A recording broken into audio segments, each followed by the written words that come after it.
बिस्मिल्लाहिर्रहमानिर्रहीम। अस्सलामुअलैकुम नाज़रीन, मैं हूं पाकिस्तान से आपका होस्ट मोहम्मद वकास। जितने भी बहन भाई देख रहे हैं चैनल पर नए तो इसको लाजमी सब्सक्राइब करें, वीडियो को शेयर करें और कमेंट्स भी करें।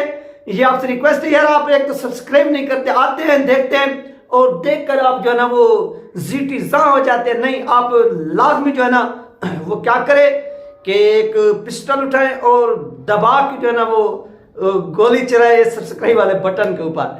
तो चलते हैं नाज़रीन अपने टॉपिक की तरफ।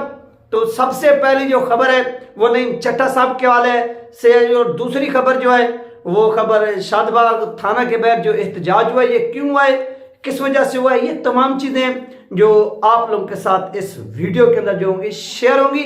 तो आपने भी थोड़ा बर्दाश्त करना है, सुनना है। तो सबसे पहले तहरीक पाकिस्तान के जितनी भी कारकुन हैं उनको मुबारकबाद। और जो लोग पूछ रहे थे कि नईम चट्टा साहब के हवाले से कोई इंफॉर्मेशन दे, तो सबसे बड़ी और अहम बात कि नईम चट्टा साहब गुज़श्ता रात रिहा हो गए। ये तकरीबन वो ऐसे समझ रहे हैं कि 2 महीने के करीब वो रिहा होकर जो है वो वापस लौटे हैं। और वो वापस ऐसे समझ लें कि गुज़श्ता रात उनको रिहा किया गया। और इस पहले ये जो एक सिटी कोर्ट था उसने तो डिस्ट्रिक्ट लेवल के ऊपर उन्होंने तो इनकी जो नजरबंदी थी वो मुस्तरद कर दी, और फिर इस चीज को चैलेंज किया गया लाहौर हाई कोर्ट के अंदर, यानी जो लोहार हाई कोर्ट है पाकिस्तान का। और लोहार हाई कोर्ट ने क्या किया है कि उनके नजरबंदी का जो ऑर्डर था डीसीओ का वो कल अदम किया। कि इनको नजरबंद क्यों किया गया, उसकी मेन रीजन यही है कि जो ताज शुगर मिल है मंडी जजमान के अंदर, जो मिलों के मालिक होते हैं आपको मालूम है कि वो करोड़पति होते हैं और वो सब कुछ खरीद सकते हैं, यानी जो पैसा देकर पाकिस्तान के अंदर खत्म नबूवत की शक में तब्दीली करवा सकते हैं। तो नईम चट्टा साहब उनके आगे क्या चीज़ है, वो तो उनको भी गिरफ्तार करवा सकते। उन्होंने फिर क्या किया कि उनको गिरफ्तार कराया और वो गिरफ्तार हो गए, और लेकिन वो अपने मौक़िफ़ से 1 इंच भी पीछे नहीं हटे। फिर वो रिहा हुए। अगेन उन्होंने कॉल दी कि नहीं, ये चीज़ मुझसे बर्दाश्त नहीं होगी कि नईम चट्टा मंडी जजमान में मौजूद हो और ये काम हो रहा हो। इसके ऊपर मैं एहतजाज करूंगा और करता रहूंगा। दोबारा उनको क्या किया जाता है, अरेस्ट किया जाता है, जेल में डाल दिया जाता है। और उनका जो मुकदमा है वो देखते हैं बैरिस्टर उस्मान खिजर मांगड़ साहब, और बिल आखिर उनको रिहाई मिल गई। रिहाई का जो परवाना है वो मिल गया, वो रिलीज हो गए हैं। अब देखना ये कि हल्के के अंदर जब उनके कागजात नामजदगी जमा कराने का टाइम है, जब वो इलेक्शन में हिस्सा लेना चाहते थे, तो क्या किया गया कि इलेक्शन से उनको आउट करने के लिए उनके जो कागजात नामजदगी थे उनको मुस्तरद कर दिया गया। यानी पाकिस्तान के अंदर जिन्होंने क्या किया कि हमले किए इदारों के ऊपर, उनके कागजात नामजदगी जमा हो गए। वो पाकिस्तान में मौजूद भी नहीं थे, वो इश्तियारी भी हैं, सब कुछ है, लेकिन उनके पास पैसा था तो उनके लिए कानून जो था वो हलाल हो गया, और नईम चट्टा साहब के लिए जो कानून था वो हराम हो गया। और नईम चट्टा साहब को क्या किया गया कि इलेक्शन से आउट कर दिया गया। लेकिन इस पर भी वो नहीं घबराए, उन्होंने कहा कि नहीं, जो कुछ होता है उन्हें दें। और इसके मुतबादिल टीएलपी ने उनके भाई को वहां पर टिकट जारी किया कि आप जो है ना वो अपने भाई की जगह इलेक्शन में हिस्सा ले। और उन्होंने फिर वहां पर इलेक्शन में हिस्सा लिया। और अब आप देखेंगे एक हीरो की सूरत में नईम चट्टा साहब जो है वो वापस लौटे हैं, और वापस लौट कर ऐसा समझ कि वो एक सियासत के अंदर नया जो है ना एक रुख इख्तियार करेंगे।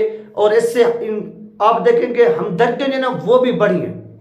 जब आप किसी को अरेस्ट करते हैं तो जो लोगों की हमदर्दियाँ होती हैं वो भी बढ़ती हैं कि यार एक बंदा हक के ऊपर डट कर इतनी अगर मुश्किलात बर्दाश्त कर रहा है तो हम क्यों नहीं कर सकते। तो ये वो चीज़ें हैं और ये चीज़ें हुई हैं। और इस तरह से नईम चट्टा साहब जो थे वो अरेस्ट हुए और अरेस्ट होकर वापस आ गए। अब वो मंडी जजमान के अंदर इलेक्शन कैंपेन भी चलाएंगे और अपने भाई को जितवाएंगे भी। और ये लोगों का हक बनता है कि वो कम से कम इनको उस एरिया का एमपी बने। ये देखिए कि एमपी या एमएनए इन वो दोनों सीटों पर उनके जो भाई हैं वो स्टैंड ले रहे हैं। जब किसी भी एरिया के अंदर एमपी बन जाता है, जो एमएनए बन जाते, फिर वहां पर जो मिलें वगैरह होती है या कारखाने वगैरह होते हैं, तो फिर आप समझ जाएं कि उनको नाथ डालना इन एमपीएस के लिए, एमएनएस के लिए कोई मुश्किल काम नहीं होता। और मुजफ्फरगढ़ के अंदर भी जो एमपीएस, और मुजफ्फरगढ़ आपको मालूम है कि एक बहुत बड़ा एरिया है इन फैक्ट्रीज के हवाले से।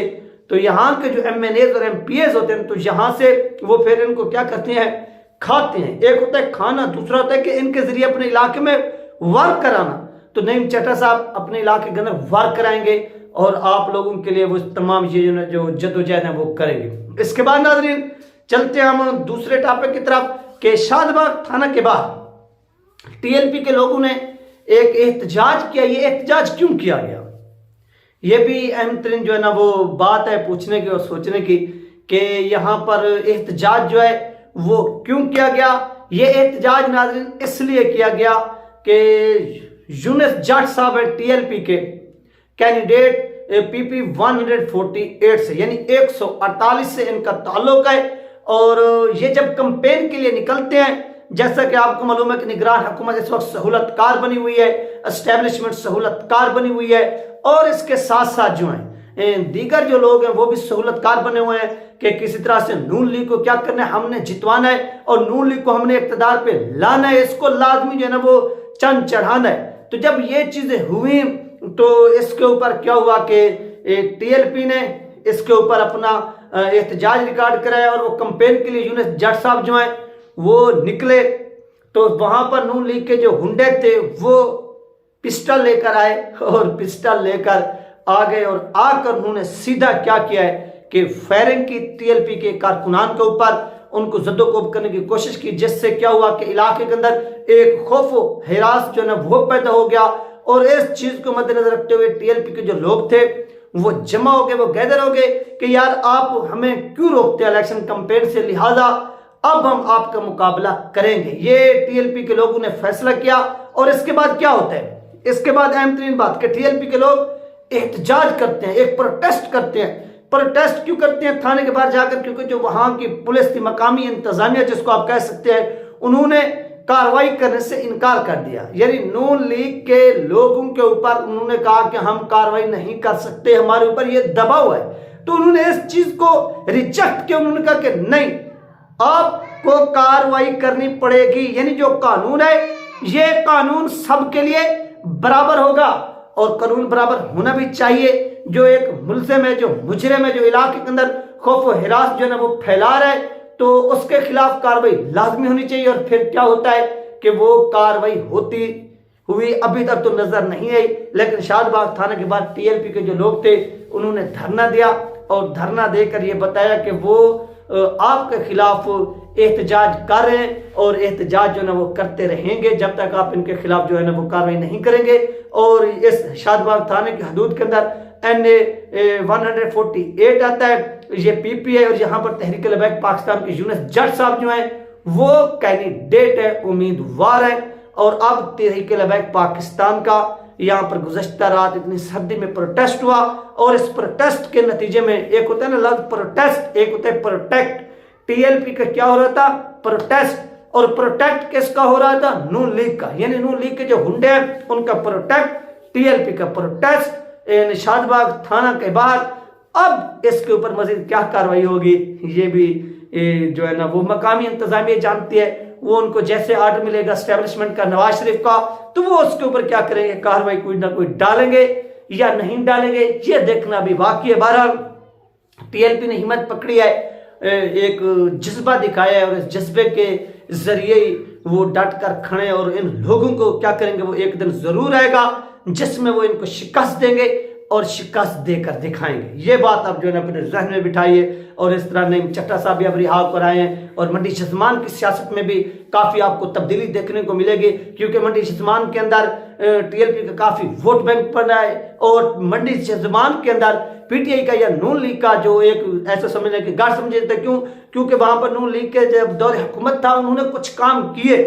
मेरी वहाँ पर मुस्तफ़ा भाई हैं, उनके साथ बातचीत होती रहती है, आप भी उनको जानते होंगे, यूट्यूबर है।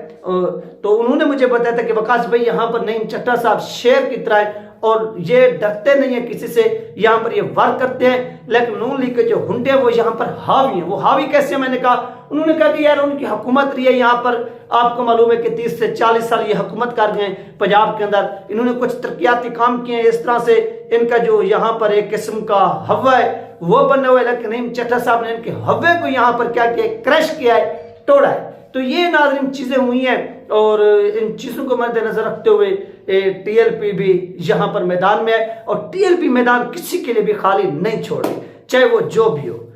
ये थी नाजरीन अहम तरीन अपडेट जो आप लोगों के साथ शेयर की गई है। अपना ख्याल रखिएगा और मुझे दुआ में याद रखिएगा। मिलते हैं नेक्स्ट वीडियो में। अल्लाह हाफिज।